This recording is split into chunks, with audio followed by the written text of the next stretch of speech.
समझाने वाली हूँ, कितने टाइप होते हैं, क्या होता है, सब कुछ कहानी, ठीक है। तो सबसे पहले हम इन क्वेश्चंस को करेंगे। तो कुछ बच्चे तो पहले ही घबरा जाएंगे कि अरे ये क्वेश्चन ऐसे ही दिखने में इतना डिफिकल्ट है, ऊपर से रेजोनेंस के क्वेश्चन हमसे होगा ही नहीं। कोई दिक्कत नहीं है, बस कुछ बात जो मैं समझाने जा रही हूँ बस उसको सुनो और उस कंसेप्ट पे ये क्वेश्चन सॉल्व होगा। और अगर ये बात मतलब हम ना सीढ़ी बाई सीढ़ी चढ़ेंगे, मतलब पहले एक चीज समझ लो, वो पूरा क्लियर हो गया, फिर हम दूसरी चीज समझेंगे, ठीक है। मतलब तुम इस वीडियो को देखो, इसके बाद तुम्हारा रेजोनेंस क्लियर है, ठीक है। So let's start a video. तो सबसे पहले रेजोनेंस की डेफिनेशन बताने में क्या जाता है। तो रेजोनेंस क्या होता है? It is the delocalisation of free electrons और pi electrons at constant nuclear framework. अब आधे बच्चे तो कांस्टेंट न्यूक्लियर फ्रेमवर्क सुन के ही डर गए, ठीक है, कोई दिक्कत नहीं है, अभी मैं समझा रही हूँ। तो डीलोकलाइजेशन डीलोकलाइजेशन का मतलब समझते हो? इलेक्ट्रॉन्स का मूव करना, मतलब एक जगह से दूसरी जगह, दूसरी जगह से तीसरी जगह, जैसे तुम डेली लाइफ में हमेशा घूमते हो, वही होता है डीलोकलाइजेशन, ठीक है। तो delocalisation of loosely held pi electrons और फ्री इलेक्ट्रॉन्स या फ्री इलेक्ट्रॉन्स की जगह लोन पेयर भी लिख सकते हो, एट कांस्टेंट न्यूक्लियर फ्रेमवर्क, ठीक है। अब देखो, कोई ये कांस्टेंट न्यूक्लियर फ्रेमवर्क कोई बहुत बड़ी चीज नहीं है, बस थोड़ा डेफिनेशन को ना थोड़ा वजनदार बनाने के लिए बस लिखा है, ठीक है। कांस्टेंट न्यूक्लियर फ्रेमवर्क का मतलब क्या है? कांस्टेंट न्यूक्लियर फ्रेमवर्क का मतलब ये है कि जिसमें भी रेजोनेंस हो रहा है ना, उसमें तुम्हें सिर्फ इलेक्ट्रॉन्स का मूवमेंट कराना है, कभी भी तुम एटम का प्लेसमेंट नहीं बदलोगे। Placement of atom will remain same, only the placement of electron will be different, ठीक है। तो एट कांस्टेंट न्यूक्लियर फ्रेमवर्क का क्या मतलब है, यहाँ पे लिख देती हूँ, placement of electron is different but placement of atom will remain same, but placement of atom will remain same, ठीक है। क्लियर है ये बात? मतलब ये है कि रेजोनेंस में तुम्हें सिर्फ पाई इलेक्ट्रॉन्स और लोन पेयर उनको मूव कराना है, बाकी एटम को नहीं कि यहाँ ऑक्सीजन है तो उठा के यहाँ रख दिया और यहाँ के कार्बन को उठा के वहां रख दिया, ये सब नहीं करना है, सिर्फ इलेक्ट्रॉन्स हैं जो मूव करेंगे, ठीक है। अगर नहीं समझ आए कोई बात नहीं, सब्र रखो, जब अभी क्वेश्चन के थ्रू बताऊंगी समझ आ जाएगा, ठीक है। तो अब रेजोनेंस क्या होता है, ये तो डेफिनेशन हमने सुन लिया। अब रेजोनेंस के टाइप्स क्या होते हैं, ठीक है। तुम पहले ये समझ लो कि रेजोनेंस के टाइप्स क्या है। तो रेजोनेंस ना बहुत सारे टाइप का होता है। सबसे पहला, रेजोनेंस में कॉन्जुगेशन होना बहुत जरूरी है। कॉन्जुगेशन का मतलब समझते हो? System should be conjugated. Resonance होने के लिए क्या होना चाहिए? सिस्टम शुड बी कॉन्जुगेटेड, ठीक है। अब कॉन्जुगेटेड का क्या मतलब है, समझा रही हूँ, सब्र रखो। देखो क्या है, कहाँ कहाँ पे रेजोनेंस होता है, डबल या फिर डबल सिंगल डबल बोलूं या पाई सिंगल पाई बोलूं, एक ही चीज है, ठीक है। तो कहीं पे भी अगर तुम्हें डबल सिंगल डबल दिखे, अगर कहीं पे भी तुम्हें डबल सिंगल डबल दिखे तो क्या है, वहां पे रेजोनेंस होगा, समझ आए। जैसे एग्जांपल देखो ना, बेंजीन अगर रेजोनेंस नहीं आता कोई दिक्कत नहीं है, सुना तो होगा ना, मतलब टीचर्स बेंजीन में ही तो सबसे ज्यादा रेजोनेंस करा के हमें दिखाते हैं। तो यहाँ पे भी क्या होता है, देखो, double single double single double single, है ना। तो ये सिस्टम क्या है, इसको फॉलो कर रहा है ना। तो इसका मतलब जहां भी तुम्हें ऐसा दिखे डबल सिंगल डबल, तो इसका मतलब वहां पे रेजोनेंस होगा, ठीक है।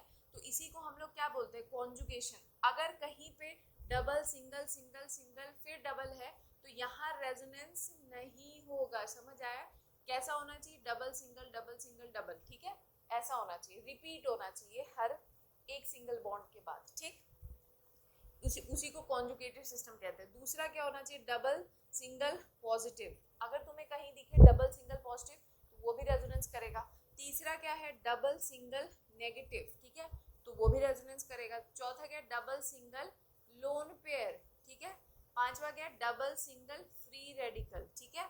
और लास्ट क्या है हमारा, लोन पेयर सिंगल पॉजिटिव, समझ आया। तो ये कुछ टाइप्स ऑफ रेजोनेंस है, मतलब ऐसा तुम्हें कहीं दिखे झपट लो, इसका मतलब यहाँ पे रेजोनेंस होगा, ठीक है। तो अब हम इन टाइप्स के थ्रू ना ये क्वेश्चंस को सॉल्व करेंगे, तुम्हें बस यहाँ पे हाँ या ना में जवाब देना है, ठीक है। अगर मैं क्वेश्चन बोलूंगी तुम्हें बस अपनी तरफ से आंसर देना होगा या नहीं होगा, ठीक। तो सबसे पहले एग्जांपल देखो, डबल सिंगल डबल, क्या ये सिस्टम कॉन्जुगेशन में है? क्या ये सिस्टम रेजोनेंस करेगा? बोलो तो हाँ करेगा, तो इसका मतलब यहाँ पे रेजोनेंस होगा। समझ आया? अब हम दूसरे वाले में जाते हैं, ठीक है। दूसरे वाले में देखो क्या है। अच्छा, यहाँ पे कौन सा कॉन्जुगेशन हो रहा है? पाई सिंगल पाई, ठीक है, वही डबल सिंगल डबल, बात एक ही चीज है। यहाँ पे देखो डबल सिंगल लोन पेयर है ना, डबल सिंगल लोन पेयर मैंने बताया था ना, डबल सिंगल लोन पेयर, तो यहाँ पे भी रेजोनेंस होगा, डबल सिंगल लोन पेयर। फिर यहाँ तीसरे पे आओ, तीसरे में क्या है? क्या ये सिस्टम कॉन्जुगेशन में है? खुद से सोचो सोचो। यहाँ पे देखो डबल सिंगल सिंगल फिर डबल, मैंने बताया था ना सिस्टम कॉन्जुगेटेड होना चाहिए, मतलब एक सिंगल बॉन्ड के बाद अगर मैंने डबल सिंगल पॉजिटिव की बात की तो ये सिस्टम ऐसे ही चलना चाहिए, double single positive double single positive double single positive. समझ आया? तो हम बोलेंगे रेजोनेंस है। यहाँ पे देखो दो सिंगल बॉन्ड बीच में आ गए ना, तो यहाँ रेजोनेंस नहीं होगा। समझ आया? अब लास्ट वाले में आओ, लास्ट वाला क्या रेजोनेंस करेगा? तो एक बात बताओ, यहाँ डबल सिंगल सिंगल डबल है, ये रेजोनेंस यहाँ नहीं होगा, लेकिन यहाँ देखो डबल सिंगल नेगेटिव है ना, रेजोनेंस में होगा ना, तो इसका मतलब यहाँ पे रेजोनेंस है कौन सा? पाई सिंगल नेगेटिव। पाई सिंगल नेगेटिव बोलो चाहे पाई सिंगल लोन पेयर बोलो, एक ही बात है, नेगेटिव चार्ज ही इलेक्ट्रॉन डेंसिटी के ज्यादा होने को रिप्रेजेंट करता है और लोन पेयर भी वही चीज है, ठीक। तो यहाँ पे भी होगा। इस वाले में आओ, इसमें बताओ क्या होगा? यहाँ तो नहीं होगा, डबल सिंगल सिंगल डबल नहीं होगा, लेकिन डबल सिंगल लोन पेयर यहाँ होगा ना, तो ये होगा पाई सिंगल लोन पेयर, ठीक, डन। फिर आता है हमारा सिक्स्थ वाला। सिक्स्थ वाला हमारा क्या है? सिक्स्थ वाले में double single double single lone pair single lone pair, हाँ होगा। यहाँ पे दो दो टाइप के रेजोनेंस होंगे, ठीक है। कौन कौन सा? एक डबल सिंगल डबल, मतलब पाई सिंगल पाई वाला होगा, डबल सिंगल डबल बोलो चाहे पाई सिंगल पाई बोलो, बात एक ही चीज है। दूसरा होगा कौन सा? लोन पेयर सिंगल डबल, ठीक है, तो लोन पेयर सिंगल डबल, ठीक। तो दो दो टाइप के रेजोनेंस हो रहे हैं यहाँ पे, ठीक है। ऐसा कहीं नहीं लिखा है कि एक ही जैसे एक मॉलिक्यूल में एक ही जैसा रेजोनेंस होगा, ठीक है, ऐसा नहीं है। फिर देखो दूसरा, अच्छा सेवेंथ वाला ना, ये मैं सबसे लास्ट में बताऊंगी, ठीक, तो इसके लिए थोड़ा सा सब्र रखना पड़ेगा और वीडियो को एंड तक देखना पड़ेगा, ठीक। अब क्वेश्चन नंबर 8 में देखो, यहाँ पे क्या रेजोनेंस होगा? तो डबल सिंगल सिंगल डबल नहीं, फिर डबल सिंगल सिंगल पॉजिटिव नहीं, यहाँ पे भी रेजोनेंस नहीं होगा। समझ आया? System should be conjugated, system को कैसा होना चाहिए? कॉन्जुगेटेड, ठीक। 9th वाला क्वेश्चन क्या है हमारा? Double single free radical, double single free radical, मतलब यहाँ पे रेजोनेंस होगा कौन सा? पाई सिंगल फ्री रेडिकल। समझ आया? तो देखो मैंने बोला था ना, भले ही तुमने थ्योरी, भाई थ्योरी क्या डेफिनेशन कहता है वो तो समझ लिया ना, पूरा नहीं समझा लेकिन कुछ तो समझा। उसके बाद मैंने बोला था ना ये क्वेश्चंस हो जाएंगे, बस तुम्हें एक छोटी सी बात समझनी है, टाइप्स ऑफ रेजोनेंस की, रेजोनेंस कहाँ कहाँ होता है। अगर सबसे पहले तो ना तुम्हें पहचानना आना चाहिए ना कि रेजोनेंस होता कहाँ का है, पहले पहचानोगे तभी तो रेजोनेंस कराओगे। जब पहचान ही नहीं होगी तो क्वेश्चंस कैसे सॉल्व करोगे? तो पहले पहचानना सीख लिया, अब हम जाएंगे इन डेप्थ कि रेजोनेंस क्यों आया, क्यों पढ़ते हैं हम, किस लिए इतना सरदर्द लेते हैं, ठीक है। तो अगर ये बात समझ आ गई तो पहले इसे कॉपी कर लो। हालांकि इस वाले पोर्शन पे तुम्हें इतना नहीं ध्यान देना है कि मतलब ये थ्योरी क्यों आई, हम किस लिए पढ़ते हैं, ये सब नहीं है, लेकिन फिर भी पढ़ाने के लिए है, बुक्स में दिया गया है, इसलिए समझा दिया जा रहा है, तुम समझो। देखो जैसे कार्बोनेट आयन, नाम तो सुना ही होगा। कार्बोनेट आयन का फॉर्मूला क्या होता है? CO3 - 2, ठीक है। अगर मैं इसका स्ट्रक्चर बनाऊं तो इसका स्ट्रक्चर कुछ ऐसा बनेगा, C, अगर बनाना नहीं आता ना, एक काम करो पहले C बनाओ, 3 ऑक्सीजन लगा दो सिंगल बॉन्ड के थ्रू, जिसमें कि एक ऑक्सीजन हमेशा कार्बोनेट में डबल बॉन्ड में रहता है, जो डबल बॉन्ड पे रहेगा उस पे ऐसे 4 इलेक्ट्रॉन दिखाओ, ठीक, जो सिंगल बॉन्ड में रहेगा उस पे 6 इलेक्ट्रॉन्स दिखाना, ठीक, और माइनस चार्ज, ये 1 2 3 4 5 6, ठीक, ये इसका पहला स्ट्रक्चर बना। अब दूसरा स्ट्रक्चर कैसा बनता है? लेविस स्ट्रक्चर बनाया होगा ना, तो लेविस स्ट्रक्चर अगर बनाना है तो दूसरा स्ट्रक्चर कैसे बन सकता है बताओ? यहाँ पे क्या है, ये नेगेटिव चार्ज यहाँ आ जाएगा और ये नेगेटिव चार्ज यहाँ चला जाएगा, तो दूसरा स्ट्रक्चर कैसा बनेगा? CO 1 2 3 4 5 6 ऑक्सीजन, यहाँ डबल बॉन्ड आ जाएगा ना, अपना नेगेटिव चार्ज यहाँ आ गया, मतलब एक्स्ट्रा इलेक्ट्रॉन्स यहाँ आ गए, तो अब यहाँ डबल बॉन्ड बन जाएगा 1 2 3 4, ठीक है। अभी रेजोनेंस कैसे बनाते हैं मैं ये नहीं समझा रही हूँ, अभी बस समझो कि ये थ्योरी क्यों आई थी, ठीक है। अब ये हमने बना दिया, इस पे नेगेटिव, इस पे नेगेटिव, ये इसका दूसरा स्ट्रक्चर है। तीसरा कार्बोनेट का तीसरा स्ट्रक्चर तुम कैसे बना सकते हो, एक काम करो, अब क्या होगा, ये नेगेटिव चार्ज यहाँ आएगा और ये नेगेटिव चार्ज वापस इस पे जाएगा, तो तीसरा स्ट्रक्चर कैसे बनेगा, C double bond O, 1 2 3 4 single bond oxygen, ये बना दो सिंगल बॉन्ड ऑक्सीजन, ठीक है। ठीक, तो ये बने स्ट्रक्चर्स, ये कार्बोनेट के स्ट्रक्चर्स है, ठीक।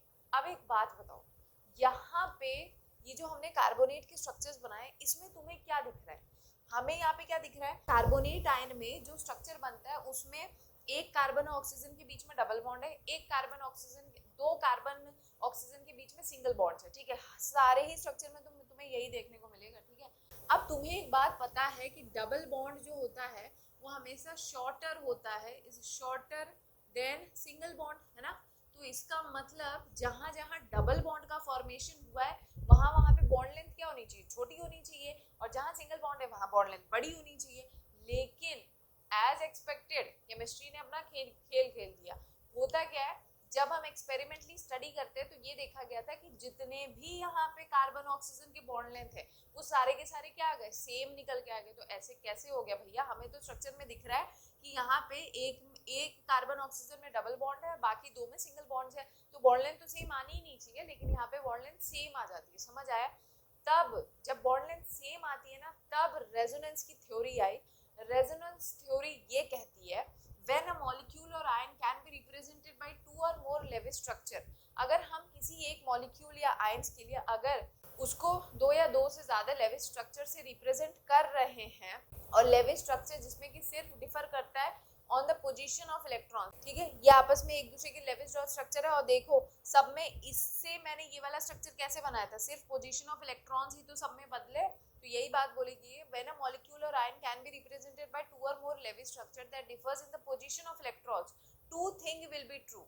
अगर कोई एक मॉलिक्यूल, जैसे ओजोन का ले लो, उसमें भी 3 स्ट्रक्चर्स बनते हैं ना, तो कोई भी ऐसा मॉलिक्यूल जिसमें दो या दो से ज्यादा लेविस स्ट्रक्चर अगर बनते हैं तो उन मॉलिक्यूल्स के लिए दो बातें करेक्ट होती है। पहली बात क्या, none of the structures will be a realistic representation, मतलब इनमें से ये जो 3 स्ट्रक्चर्स हमने बनाए ये तीनों ही ट्रू नहीं है, ये तीनों ही रियल इंफॉर्मेशन नहीं प्रोवाइड कर रही है, समझ आया। None will be in accordings with the physical and chemical properties of the molecule, मतलब देखो ना, इन तीनों में से कोई भी मतलब पूरी इंफॉर्मेशन हमें नहीं दे रहा है मॉलिक्यूल के बारे में। Actual molecule will be better represented by a hybrid of the structures, मतलब जितने भी मॉलिक्यूल्स है जिसके लिए हम दो या दो से ज्यादा लेविस स्ट्रक्चर्स बनाते हैं ना, वो सबसे ज्यादा करेक्टली रिप्रेजेंट होते हैं हाइब्रिड स्ट्रक्चर से, समझ आए। मतलब इन तीनों का जो एक्चुअल इंफॉर्मेशन है वो हमें किससे मिलेगा, हाइब्रिड से। अब कुछ बच्चों के दिमाग में आएगा हाइब्रिड स्ट्रक्चर क्या होता है, हाइब्रिड स्ट्रक्चर क्या होता है, हाइब्रिड मतलब क्या, कोई दो चीजों को मिक्स करके बनाया है ना। तो यहाँ पे भी ना चीजों को सब चीजें देख के तब हाइब्रिड बनाया गया। अब हाइब्रिड बनता कैसे, एक काम करो, कार्बन ऑक्सीजन दिख रहा है ना, कार्बन और ऑक्सीजन बना लो, ठीक ठीक है। अब तुम्हें यहाँ पे क्या दिखा है, जब तुम पहले स्ट्रक्चर में देख रहे हो तो यहाँ पे कार्बन ऑक्सीजन के बीच में डबल बॉन्ड है, दूसरे स्ट्रक्चर बाकी दो स्ट्रक्चर्स में वही बॉन्ड हमें सिंगल दिख रहा है। इसका मतलब कि यहाँ ये ना तो ट्रूली डबल बॉन्ड है ना ट्रूली सिंगल बॉन्ड है, मतलब something in mid between single bond and double bond, मतलब हम उसे पार्शियल डबल बॉन्ड कह सकते हैं। तो यहाँ पे क्या होता है ना, एक काम करो, यहाँ पे पार्शियल बॉन्ड बना दो, ठीक है। मतलब पार्शियल बॉन्ड ये रिप्रेजेंट करता है कि इस कार्बन ऑक्सीजन के बीच में डबल बॉन्ड भी होगा और सिंगल बॉन्ड भी होगा, समझ आए। तो इसीलिए ऐसे यहाँ पे भी देखो, पहले यहाँ पे सिंगल था, फिर डबल आया, फिर सिंगल आया, तो यहाँ के लिए भी क्या कर दो, पार्शियल बॉन्ड बना दो, सेम थर्ड वाले के लिए भी। तो इसीलिए ना यहाँ पे हाइब्रिड में ना हमेशा पार्शियल बॉन्ड्स दिखाते हैं। पार्शियल बॉन्ड ये बताता है कि यहाँ पे दोनों टाइप का बॉन्ड आएगा, ठीक है, सिंगल बॉन्ड भी आएगा और डबल बॉन्ड भी आएगा, ठीक है। फिर हमने क्या देखा था, एक बार इस पे नेगेटिव आया, फिर इस पे भी नेगेटिव आया, फिर इस पे भी नेगेटिव आया, मतलब नेगेटिव चार्ज तीनों पे घूम रहा है। तो इसका मतलब तीनों पे नेगेटिव चार्ज आएगा ना, तो partial negative partial negative partial negative ऐसे बना दो। तो ये है एक्चुअल हाइब्रिड, तो इसी को हम लोग क्या बोलते हैं, हाइब्रिड स्ट्रक्चर, ठीक है। तो रेजोनेंस थ्योरी यही कहती है कि जितने भी तुमने फलाने स्ट्रक्चर्स बनाए ना, they are not the true representation, क्योंकि वो मतलब हर मॉलिक्यूल पूरा इंफॉर्मेशन नहीं प्रोवाइड करिए, एक्चुअल या full information is being provided by the hybrid. तो हर स्ट्रक्चर का हाइब्रिड कैसे बनाना है पता है ना तुम्हें? अगर नहीं पता कोई बात नहीं, अभी आगे हम डिस्कस करेंगे, समझ आ जाएगा, ठीक है। लेकिन एक बात याद रखना, हाइब्रिड ही हमारा एक्चुअल रिप्रेजेंटेशन है, ट्रू है, ये ट्रू रिप्रेजेंटेशंस नहीं होते हैं। फिर उसके बाद रेजोनेंस क्या होता है, ये तो डेफिनेशन मैंने बता दिया। अच्छा, कोई भी दो रेजोनेटिंग स्ट्रक्चर को ना के बीच में हमेशा डबल हेडेड एरो लगता है, ये सब बातें पता होंगी तुम लोग को, ठीक है। और कुछ कंडीशंस होते हैं रेजोनेंस के लिए, पहला सारे एटम्स को एक ही प्लेन में लाई करना चाहिए, दूसरा सिस्टम को कॉन्जुगेटेड होना चाहिए। कॉन्जुगेटेड क्या है मैंने बता दिया, रेजोनेंस की डेफिनेशन क्या है वो बता दिया। एक बात और है, resonance is a intramolecular phenomena, it is a intramolecular phenomena, मतलब ये मॉलिक्यूल्स के अंदर ही ये चीज होती है, ऐसा नहीं है कि दो बगल बगल वाले रेजोनेंस करने लगते हैं, ये मॉलिक्यूल के अंदर की बात है, अंदर ही रहती है, ठीक है। अब हम स्टार्ट करेंगे इन क्वेश्चंस को करना, और जो मैं पॉइंट बता रही हूँ उसको बस ध्यान से सुनो और उतने पॉइंट्स को याद कर लेना, तो आराम से क्वेश्चन सॉल्व हो जाएंगे। देखो अभी चीजों से घबराना नहीं कि आप तो बस एक एक क्वेश्चन करा रही हो, जो अगला वीडियो बनेगा उसमें मैं भर भर के क्वेश्चंस कराऊंगी, क्योंकि वीडियो बहुत लंबी हो जाएगी ना, इस वजह से मैं यहाँ पे अभी एक एक दो क्वेश्चन करवा रही हूँ, ठीक है। तो सबसे पहला हमने कौन सा लिया है, डबल सिंगल डबल, है ना, डबल सिंगल डबल। तो पहले पहचानो, जैसे ही क्वेश्चन दे रखा है डबल सिंगल डबल, हाँ तो यहाँ रेजोनेंस होगा। अच्छा ये क्वेश्चन और इस क्वेश्चन में अंतर देखो, डबल सिंगल डबल, ठीक, लेकिन यहाँ पे ऑक्सीजन लगा हुआ है, यहाँ पे सभी कार्बन है, ठीक है। तो कभी भी डबल सिंगल डबल दिखे ना, तो अगर सेम इलेक्ट्रोनेगेटिविटी वाले एटम्स है तो डबल बॉन्ड है यहाँ पे, तो डबल बॉन्ड में क्या होता है, इसी के डबल बॉन्ड में एक सिग्मा होता है एक पाई होता है, तो पाई इलेक्ट्रॉन्स क्या होते हैं, लूजली हेल्ड होते हैं ना, तो पाई इलेक्ट्रॉन्स ही मूव करके जाएंगे, समझ आया? मतलब तुम्हें पता है ना यहाँ पे एक सिग्मा बॉन्ड होता है एक पाई बॉन्ड होता है, pi bonds are loosely held electrons, तो यही के जो इलेक्ट्रॉन्स है उसी को हम ऐसे डिस्प्लेस करके दिखाते हैं, ठीक है। तो देखो क्योंकि ये सेम इलेक्ट्रोनेगेटिविटी वाले, तो किसी को कहीं से भी करो, मतलब अगर मैं यहाँ से करके दिखा रही हूँ तो तुम अपनी कॉपी में इसके ऑपोजिट वाला भी कर सकते हो, उससे कोई गलत और सही नहीं होता है। लेकिन जब ऐसा क्वेश्चन आ जाए, देखो डबल सिंगल डबल है लेकिन इसमें एक तरफ ऑक्सीजन लग गया है, तो फिर तुम्हें हमेशा ऑक्सीजन की तरफ ही मूव करना है, क्योंकि ज्यादा इलेक्ट्रोनेगेटिव है तो वो अट्रैक्ट करेगा अपनी तरफ, समझ आया? तो यहाँ पे देखो पाई बॉन्ड मैंने क्या बताया, it is the delocalisation of loosely held pi electrons और लोन पेयर, सिर्फ पाई इलेक्ट्रॉन्स और लोन पेयर ही है जो मूव करता है, सिग्मा के इलेक्ट्रॉन्स कभी मत मूव कराना। तो यहाँ ये बॉन्ड जब ये अपना इलेक्ट्रॉन जब इधर शिफ्ट होगा, तो अब यहाँ के बजाय यहाँ डबल बॉन्ड बनेगा, जब इनके बीच में डबल बॉन्ड बनेगा और इसको अगर एज इट इज रहने दोगे तो ये कार्बन की वैलेंसी एक्सीड नहीं हो रही है, खुद सोचो ना। और तो यहाँ पे क्या होगा, जैसे ये बॉन्ड यहाँ शिफ्ट हो गए, ये इलेक्ट्रॉन्स यहाँ शिफ्ट होंगे, इसके इलेक्ट्रॉन्स उठ के इस कार्बन पे चले जाएंगे, तो इसका मतलब इसका रेजोनेटिंग स्ट्रक्चर कैसा बनेगा, कैसा बनेगा बताओ। अब ये डबल बॉन्ड यहाँ आ गया, ठीक है, तो CH2 single bond CH double bond CH single bond CH2, है ना। अब एक बात बताओ, ये कार्बन तो एक्सिस इलेक्ट्रॉन को अपने ऊपर रख लिया ना, तो अपने ऊपर रखा है तो इसके ऊपर क्या हो जाएगा, नेगेटिव। और खुद सोचो ये कार्बन जो है ये तो फायदे में है ना, ये पहले इसके साथ डबल बॉन्ड कर रहा था, अब इसके साथ करने लग गया, तो इसको नुकसान नहीं हुआ इसको नुकसान नहीं हुआ, लेकिन ये बेचारा तो नुकसान में हो गया ना, जब अपने इलेक्ट्रॉन्स को वो लूज करेगा तो उसके ऊपर पॉजिटिव चार्ज आएगा ना, तो इसका मतलब इस केस में इस पे क्या आ जाएगा, पॉजिटिव, समझ आया? तो इस स्ट्रक्चर का ये क्या हो गया, हमारा रेजोनेटिंग स्ट्रक्चर, समझ आया? हाइब्रिड बनाना है तो कैसे बनाओगे, CH2 single bond CH single bond CH single bond CH2, ठीक है। तो क्या करो, पहले सिर्फ सिंगल बॉन्ड्स के थ्रू दिखाओ, तुम्हें क्या दिख रहा है, पहले डबल बॉन्ड यहाँ था, फिर यहाँ, फिर पहले यहाँ था और फिर रेजोनेंस के बाद यहाँ भी आ गया, इसका मतलब डबल बॉन्ड पूरे मॉलिक्यूल में है, क्या किया है, मूव किया है। नेगेटिव चार्ज, इस पे क्या बनाओगे, इस पे पार्शियल नेगेटिव, इस पे पार्शियल पॉजिटिव, समझ आया? तो ये हो गया इसका resonance hybrid, I hope clear होगा, ठीक। अब हम ये वाला क्वेश्चन करेंगे, इसमें क्या करोगे बताओ, फिर से मैंने बताया इसमें एक ही डायरेक्शन ऑक्सीजन की तरफ इलेक्ट्रॉन्स मूव होंगे, तो यहाँ पाई के इलेक्ट्रॉन्स यहाँ जाएंगे, जब ये यहाँ जाएगा तो अब यहाँ डबल बॉन्ड बनेगा, तो इसका मतलब ये वापस अपने ऊपर इलेक्ट्रॉन ले लेगा, तो अब इसका रेजोनेटिंग स्ट्रक्चर कैसे बनेगा, CH2 single bond CH, double bond CH, single bond क्या हो जाएगा, ऑक्सीजन के ऊपर नेगेटिव चार्ज आ जाएगा ना बेटा, क्योंकि उसने इलेक्ट्रॉन्स को अपनी तरफ, भाई जो ये डबल बॉन्डेड इलेक्ट्रॉन्स थे उसको अपने पास पूरा पूरा खींच लिया, तो उसके ऊपर अब नेगेटिव आएगा और ये वाला कार्बन फिर से क्या होगा, नुकसान में आ जाएगा, पॉजिटिव। समझ आया? तो अब इसका रेजोनेंस हाइब्रिड तुम लोग नहीं बना सकते हो, बताओ CH2 single bond CH, single bond CH और सिंगल बॉन्ड ऑक्सीजन, है ना। तो इस पे पार्शियल नेगेटिव, इस पे पार्शियल पॉजिटिव और डबल बॉन्ड क्या हुआ है, पूरे मॉलिक्यूल में मूव किया है। ठीक है, तो ये हो गया इसका रेजोनेंस हाइब्रिड, ये हो गया इसका रेजोनेटिंग स्ट्रक्चर। ठीक है, अब हम क्या करेंगे, ये वाला तीसरा वाला क्वेश्चन, तीसरे वाले क्वेश्चन को हम सॉल्व करेंगे। सबसे पहले ये कौन सा केस है, ये है हमारा पाई सिंगल लोन पेयर, है ना, पाई सिंगल लोन पेयर। तो पाई सिंगल लोन पेयर पहले पहचानो, यहाँ पे देखो डबल सिंगल लोन पेयर, ठीक, कोई दिक्कत नहीं। देखो कभी भी मैंने बताया था ना, इसमें कौन कहाँ मूव करेगा समझा दिया। डबल सिंगल लोन पेयर है ना, तो लोन पेयर को मूव कराओ। ठीक, यहाँ पे क्या होगा, ये लोन पेयर इधर जाएगा, जब ये इधर जाएगा, लोन पेयर कैसे होते हैं बेटा, जब लोन पेयर इधर आएगा तो अब डबल बॉन्ड यहाँ बनेगा, तो दो डबल बॉन्ड आपस में बनाओगे, वैलेंसी एक्सीड करेगा, तो इसका मतलब अब ये डबल बॉन्ड यहाँ आ जाएगा, तो इसका मतलब इसका स्ट्रक्चर कैसा बनेगा, CH2 minus single bond CH, double bond O, oxygen. कभी भी कोई एटम अगर अपना लोन पेयर लूज कर रहा है तो उसके ऊपर पॉजिटिव चार्ज आएगा। ठीक है, तो अब इसके ऊपर पॉजिटिव चार्ज और ये क्या हो जाएगा, CH3। ठीक है, तो ये हो गया इसका रेजोनेटिंग स्ट्रक्चर। ठीक, अब आता है हमारे पास ये डबल सिंगल पॉजिटिव, है ना। तो डबल सिंगल पॉजिटिव में कहाँ की तरफ मूव करेगा, खुद सोचो।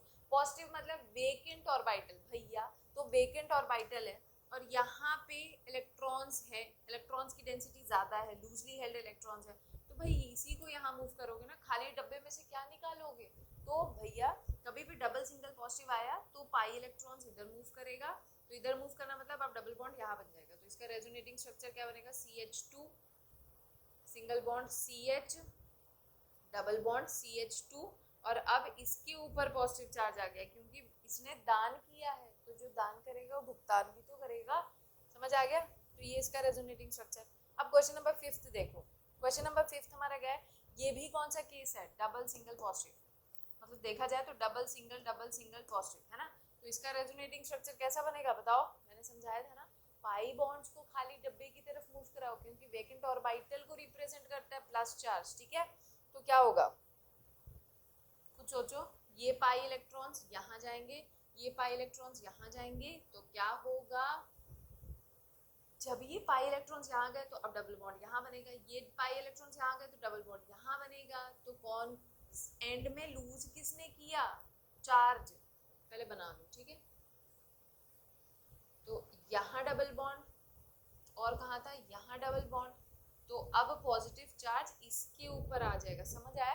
तो ये हो गया उस मॉलिक्यूल का रेजोनेटिंग स्ट्रक्चर। अब नेक्स्ट बाकी के 3 केसेस डिस्कस करेंगे, जिसमें हमारा अब पहला कौन सा है, पाई सिंगल नेगेटिव। मैंने बताया था ना, पाई सिंगल नेगेटिव मतलब पाई सिंगल लोन पेयर की तरह ही कंसिडर कर सकते हो। ठीक है, तो नेगेटिव मतलब लोन पेयर की तरफ ही तरह आप कंसिडर कर रहे हो, तो मैंने बताया ना, लोन पेयर पहले अपने आप को कन्वर्ट करेगा बॉन्ड पेयर में, फिर बॉन्ड पेयर अपने आप को कन्वर्ट करेगा लोन पेयर में। मतलब क्या है कहने का, कि लोन पेयर को यहाँ से मूव कराओ, तो यहाँ से ये नेगेटिव चार्ज यहाँ जाएगा, जब ये यहाँ जाएगा तो अब डबल बॉन्ड यहाँ बनेगा, तो डबल बॉन्ड यहाँ बनने का मतलब इस कार्बन की वैलेंसी एक्सीड हो रही है, तो ये वाला बॉन्ड पेयर, भाई ये बॉन्ड पेयर ही तो, बॉन्ड पेयर अब वापस इस पे आ जाएगा नेगेटिव चार्ज, तो नेगेटिव चार्ज मतलब बॉन्ड पेयर ने अपने आप को किस में कन्वर्ट कर लिया, लोन पेयर में। समझ आया? अगर नहीं समझ आ रहा है, आराम से स्लो करके बार बार देख के समझो, समझ आ जाएगा। तो यहाँ पे देखो ये आया यहाँ, तो इसका अगला रेजोनेटिंग स्ट्रक्चर क्या बनेगा, पुराने बॉन्ड्स एज इट इज बनाओ पहले। ठीक, अब यहाँ के इलेक्ट्रॉन्स उठ के यहाँ आ गए ना, तो यहाँ नेगेटिव चार्ज आ गया और यहाँ डबल बॉन्ड, ठीक, CH2। ठीक, अब फिर से क्या होगा, ये लोन पेयर की तरह ही कंसिडर करो ना इसे, तो यहाँ पे क्या होगा, अब ये बॉन्ड इधर जा रहा है तो ये बॉन्ड क्या होगा, यहाँ मैंने बताया ना, लोन पेयर अपने आप को बॉन्ड पेयर में कन्वर्ट कर लेता है, बॉन्ड पेयर अपने आप को लोन पेयर में कन्वर्ट कर लेता है। मतलब यहाँ जो बॉन्डेड इलेक्ट्रॉन्स थे वो जब इधर चले जाएंगे तो यहाँ नेगेटिव चार्ज क्रिएट हो जाएगा ना, तो नेगेटिव मतलब उसने अपने आप को लोन पेयर में बना लिया, कन्वर्ट कर लिया, और यहाँ के जो इलेक्ट्रॉन्स है वो इधर आ गए, तो अब यहाँ डबल बॉन्ड बनेगा। ठीक है, चार्ज यहाँ, पुराना बॉन्ड पहले बना लो, अब यहाँ नया बॉन्ड बनेगा और यहाँ CH2, ठीक। अब फिर से बताया ना मैंने, ये लोन पेयर को ही रिप्रेजेंट कर रहा है, तो ये अपने आप को बॉन्ड पेयर में कब कैसे बनाएगा, जब यहाँ कोई बॉन्ड बन जाएगा तभी तो लोन पेयर अपने आप को बॉन्ड पेयर में कन्वर्ट कर रहा है, और यहाँ के जो बॉन्ड पेयर है अपने आप को लोन पेयर में कन्वर्ट करेंगे, मतलब यहाँ के जो बॉन्डेड इलेक्ट्रॉन्स है वो इधर चले जाएंगे बेटा, क्योंकि वैलेंसी एक्सीड हो रही है, बस और कोई कंसेप्ट नहीं है। ये बॉन्ड CH2 और यहाँ क्या हो गया नेगेटिव। अब वापस से ये जो पार्शियल बॉन्ड था वो फिर से इस कार्बन को मिल जाएगा, तो अब क्या होगा देखो ना, अब ये लोन पेयर फिर से बॉन्ड पेयर में जा रहा है और बॉन्ड पेयर फिर से क्या बन जाएगा, लोन पेयर में कन्वर्ट हो रहा है, तो कैसा बन जाएगा स्ट्रक्चर, डबल सिंगल डबल, यहाँ बन जाएगा डबल, यहाँ हो जाएगा CH2 माइनस। देखो पहला स्ट्रक्चर आखिरी स्ट्रक्चर कंपेयर करो, एग्जैक्ट सेम है ना, जब एग्जैक्ट सेम बनेगा तभी समझना तुम सही रास्ते पे जा रहे हो, नहीं तो तुम रास्ता भटक गए हो बेटा, समझ लो, ठीक है। तो ये मैंने समझा दिया। अब पाई सिंगल फ्री रेडिकल, अगर पाई सिंगल फ्री रेडिकल आए तो कैसे सॉल्व करेंगे, सिंपल है, कुछ सोचो इसका रेजोनेटिंग स्ट्रक्चर कैसा बनेगा, यहाँ पे इलेक्ट्रॉन्स है, ठीक, इक्वल शेयरिंग हो रही है, पता है ना फ्री रेडिकल्स कैसे बनते हैं, बाय द होमोलिटिक फिजन, तो यहाँ पे क्या होगा होमोलिटिक फिजन होगा, ये अपना इलेक्ट्रॉन ले लेगा, ये अपना ले लेगा, ठीक। तो अब ये वाला जो इलेक्ट्रॉन है, जो ये जब ये यहाँ आ जाएगा, भाई इसने जब होमोलिटिक फिजन हुआ, इक्वल डिवीजन हुआ, ये अपना इलेक्ट्रॉन रख लिया, ये अपना रख लिया, तो ये वाला बोलेगा ना भाई तुमको मुझसे मतलब नहीं है, तो अब मैं इसके साथ बॉन्ड बनाऊंगा, क्योंकि free radicals are highly reactive, तो ये फ्री रेडिकल, ये बॉन्डेड इलेक्ट्रॉन जब यहाँ जाएगा तो इसका फ्री रेडिकल आपस में कंबाइन करके अब यहाँ डबल बॉन्ड बन जाएगा और इस वाले कार्बन पे फ्री रेडिकल आ जाएगा, तो CH2 free radical single bond CH double bond CH2, ये है इसका रेजोनेटिंग स्ट्रक्चर, ठीक है, क्लियर है। अब हम पढ़ेंगे last lone pair single positive, कभी भी तुम्हें ऐसा दिख जाए लोन पेयर सिंगल पॉजिटिव तो ये भी रेजोनेंस का केस है, यहाँ पे क्या होगा ऑक्सीजन, मैंने बताया ना लोन पेयर दिखे, लोन पेयर अपने आप को अपने इलेक्ट्रॉन्स दे के बॉन्ड पेयर में कन्वर्ट करता है, समझ आया, तो यहाँ पे भी ये अपना इलेक्ट्रॉन देगा तो अब यहाँ डबल बॉन्ड बन जाएगा, तो इसका रेजोनेटिंग स्ट्रक्चर क्या बनेगा सी, भाई पहले इसको कमी थी, देखो इलेक्ट्रॉन्स गिनो इसके, हाइड्रोजन के साथ 2 2 4 5 6 इलेक्ट्रॉन्स, लेकिन अब तो ये जब लोन पेयर अपने आप को बॉन्ड पेयर में कन्वर्ट कर रहा है तो अब इनके बीच में डबल बॉन्ड बनेगा ना, तो डबल बॉन्ड मतलब अब इसका ऑक्टेट कंप्लीट हो जाएगा, तो CH2 डबल बॉन्ड OH, और मैंने बताया था जो भी अपना लोन पेयर लूज करेगा उसके ऊपर पॉजिटिव चार्ज आएगा, भुगतान उसको करना पड़ेगा, तो ये पॉजिटिव। अब देखो ये बनेगा इसका रेजोनेटिंग स्ट्रक्चर, समझ आया। तो ये थे, मैंने तुम्हें रेजोनेंस का डेफिनेशन बता दिया, टाइप्स बता दिया, पहचानना बता दिया, बनाना बता दिया। अब याद करो मैंने क्वेश्चन नंबर 7 छोड़ दिया था ना, मैंने बताया था कि उसको हम सबसे लास्ट में डिस्कस करेंगे, तो पहले इसे कॉपी कर लो, फिर अब हम उस क्वेश्चन को डिस्कस करेंगे। तो ये था हमारा क्वेश्चन, है ना, इसी में तो बताना है कि रेजोनेंस होगा कि नहीं होगा। तो सबसे पहले ये एक पॉइंट समझो, कभी भी ना डबल बॉन्डेड एटम हो और उसके बिल्कुल खोपड़ी पे इंटरमीडिएट या लोन पेयर प्रेजेंट हो। अब बहुत बच्चों को इंटरमीडिएट क्या होता है ये भी नहीं पता होगा, तो देखो इंटरमीडिएट्स ना जनरली 3 ही क्रिएट होते हैं किसी भी केमिकल रिएक्शन में, एक होता है हमारा फ्री रेडिकल जिसको हम ऐसे डॉट से रिप्रेजेंट करते हैं, एक होता है हमारा कार्बोकेटायन, एक होता है हमारा कार्बन आयन, ठीक है, तो इतना समझ गए। तो और तो कभी भी अगर लोन पेयर और intermediate is present at doubly bonded atom, it will never participate in resonance, ठीक है। तो क्या समझा है मैंने कि जैसे इस वाले एग्जांपल में देखो या इनमें देखो, कार्बन है, डबल बॉन्डेड कार्बन है, जस्ट इसके सरी पे क्या प्रेजेंट है पॉजिटिव चार्ज, इसके भी देखो जस्ट सर पे क्या प्रेजेंट है नेगेटिव चार्ज, इसके सर पे क्या प्रेजेंट है फ्री रेडिकल, है ना। यहाँ पे भी अगर केस देखोगे तो नाइट्रोजन है, कार्बन है, डबल बॉन्डेड है, और जस्ट इसके सर पे क्या कर दिया है, क्या रख दिया है लोन पेयर ना। तो कभी भी इंटरमीडिएट या lone pair is just present at the double bonded atom, उसी के ऊपर प्रेजेंट हो बेटा, तो वो रेजोनेंस में इन्वॉल्व नहीं होगा। तो यहाँ पे हम क्या बोलेंगे, यहाँ पे रेजोनेंस मतलब रेजोनेंस नहीं होगा, लेकिन कौन सा रेजोनेंस नहीं होगा, पाई सिंगल लोन पेयर, ये कैटेगरी पढ़ा था ना, ये रेजोनेंस नहीं होगा, लेकिन आपसी में पाई सिंगल पाई, डबल सिंगल डबल वाला रेजोनेंस होगा, मतलब रिंग में इनर कॉन्जुगेशन, मतलब रिंग में अंदर में रेजोनेंस होगा पाई सिंगल पाई में। तो इन तीनों में ही क्या होगा, पाई पाई सिंगल पाई, डबल सिंगल डबल का रेजोनेंस होगा, लेकिन डबल सिंगल पॉजिटिव या डबल सिंगल नेगेटिव या डबल सिंगल फ्री रेडिकल या डबल सिंगल लोन पेयर अगर तुम बोल दोगे कि ये वाला रेजोनेंस हो रहा है तो गलत हो जाएगा, ठीक है। तो आई होप ये वाली बातें क्लियर होगी, जो मैंने पढ़ाया है वो क्लियर होगा। तो अगर वीडियो अच्छा लगे तो क्या करना है, फ्रेंड्स के साथ शेयर करो, दोस्तों के साथ शेयर करो, और अगर कोई डाउट है तो कमेंट सेक्शन में पूछो, और अगर चैनल अच्छा लगे तो सब्सक्राइब करो। मिलते हैं नेक्स्ट वीडियो में जिसमें हम भर भर के रेजोनेंस के क्वेश्चंस को डिस्कस करेंगे। Thank you and bye.